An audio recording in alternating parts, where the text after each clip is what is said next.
ವಿಧಾನಸಭಾ ಚುನಾವಣೆಗೆ ಇನ್ನೂ 2 ವರ್ಷ ಇರುವಾಗಲೇ ರಾಜ್ಯದಲ್ಲಿ 3 ಪಕ್ಷಗಳ ನಡುವೆ ನಂಬರ್ ಗೇಮ್ ಶುರುವಾಗಿದೆ. 2028ಕ್ಕೆ ಕಾಂಗ್ರೆಸ್ಗೆ ಗೇಟ್ ಪಾಸ್ ಕೊಡಿಸಿ ಅಧಿಕಾರಕ್ಕೆ ಬರೋದು ಖಚಿತ ಅಂತ ಬಿಜೆಪಿ ಜೆಡಿಎಸ್ ಹೇಳ್ತಿದ್ರೆ, ಇತ್ತ ಸಿಎಂ ಸಿದ್ದರಾಮಯ್ಯ ಹಾಗೂ ಡಿಸಿಎಂ ಡಿಕೆಶಿ 141 ಸ್ಥಾನ ಗೆಲ್ಲೋದು ಪಕ್ಕಾ ಅಂತ ಹೇಳ್ತಾ ಇದ್ದಾರೆ. ಈ ಕುರಿತ ಒಂದು ರಿಪೋರ್ಟ್ ಇಲ್ಲಿದೆ. ಮುಂದಿನ ವಿಧಾನಸಭಾ ಚುನಾವಣೆಗಾಗಿ ನಂಬರ್ ಗೇಮ್ 141 ಸ್ಥಾನ ಗೆಲ್ತೇವೆ ಅಂತ ಕಾಂಗ್ರೆಸ್ 175ರ ಜಪ ಮಾಡ್ತಿದೆ ಮೈತ್ರಿ. ರಾಜ್ಯ ರಾಜಕೀಯದಲ್ಲಿ ಹಲವು ಬಾರಿ ನಾಯಕರು ಹೇಳಿದ ಹೇಳಿಕೆಗಳು ಫಲಿತಾಂಶದಲ್ಲಿ ನಿಜವಾಗಿ ಅಧಿಕಾರ ಹಿಡಿದಿರುವುದನ್ನ ನೋಡಿದ್ದೇನೆ. 2013ರಲ್ಲಿ ಪರಮೇಶ್ವರ್ 120 ಸ್ಥಾನ ಗೆದ್ದು ಅಧಿಕಾರ ಹಿಡಿಯುತ್ತೇವೆ ಎಂದು ಹೇಳಿದ್ರು.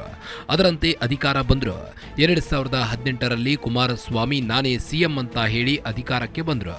2023ರಲ್ಲಿ ಡಿಕೆ ಶಿವಕುಮಾರ್ 136 ಸ್ಥಾನ ಗೆಲ್ತೀವಿ ಅಂತ ಹೇಳಿ ಗೆದ್ದು ಅಧಿಕಾರಕ್ಕೆ ಬಂದಿರುವುದನ್ನು ನೋಡಿದ್ದೇವೆ.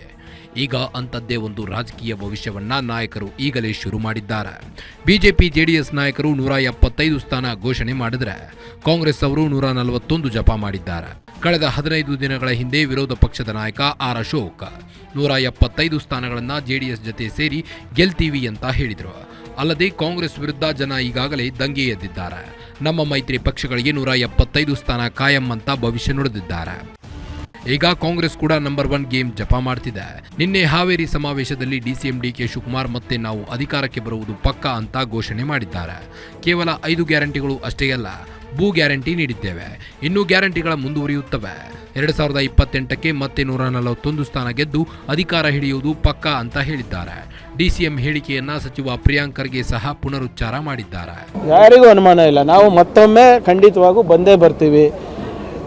5 ಗ್ಯಾರಂಟಿಗಳಿರ್ಬೋದು, ನಮ್ಮ ನೀತಿಗಳಿರ್ಬೋದು, ನಮ್ಮ ಯೋಜನೆಗಳನ್ನು ಮುಂದಿಟ್ಕೊಂಡು ಮತ್ತೆ ನಾವು ಜನರ ಹತ್ರ ಹೋಗ್ತೀವಿ. GBA, ಜಿಲ್ಲಾ ಪಂಚಾಯತಿ, ತಾಲೂಕ್ ಪಂಚಾಯತಿ, ಗ್ರಾಮ ಪಂಚಾಯತ್ ಚುನಾವಣೆಯಲ್ಲೂ ಕೂಡ ಜೈಬೇರಿ ಆಗ್ತೀವಿ. ಮುಂಬರುವ ಚುನಾವಣೆಯಲ್ಲೂ ಕೂಡ ನಾವು ಆರಾಮಾಗಿ 140 ದಾಟ್ತೀವಿ. 3 ಪಕ್ಷಗಳಿಂದ ಚುನಾವಣೆಗೆ 2 ವರ್ಷಗಳು ಇರುವಾಗಲೇ ನಂಬರ್ 1 ಗೇಮ್ ಪಾಲಿಟಿಕ್ಸ್ ಶುರುವಾಗಿದೆ.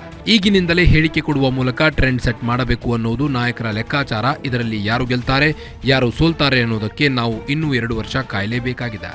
Maruti Pavagada, political bureau, guarantee news, Bengaluru.